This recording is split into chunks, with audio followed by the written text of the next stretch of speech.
أي ميليشيا توب أي ميليشيا أو أي ميليشيا والله يا كميليشيا توب يا ربي سنين قريب مو خيسة ركعتين قلنا سيدا رابو جرا ما تجوا أكا ميليشيا ندقينيت يا ربي ندقيسين ميليشيا توب يا كنيسة ما تكو وأنا جايب مسكينة والله كنيسة تكو باجاج جيابني أنا ما سبي يابني وجين ديم وجين ديم ديم الرابو قالوا ما جت مديم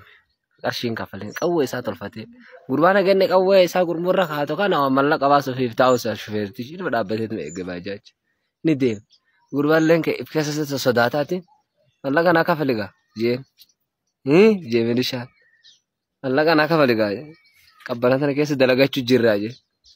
قالوا ما جت مديم جچا إلا ني قرشي تكار كان قبا الله ميليشيا توبيا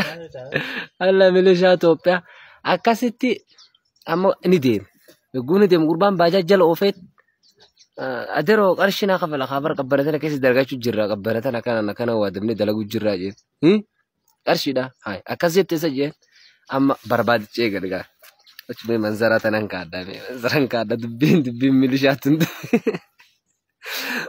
ميليشيان دوبا برباچه गरेगा मल्लका किश निसानी अस्कीश दच्चिर बिगुतुन के सामी बर्बादे असफूर सिजारू माजिर असफूर वनी तक्कन जिरतु हक्की दु मोलते बर्बादे वान तक्कदब amma dabnan wiya bira fudata boje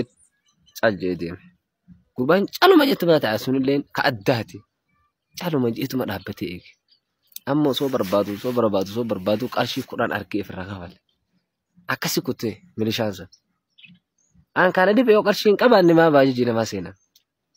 maalumaaf seenan baaji nama qaama seeraa tafuufi baaji nama deemun takka maal jechuudha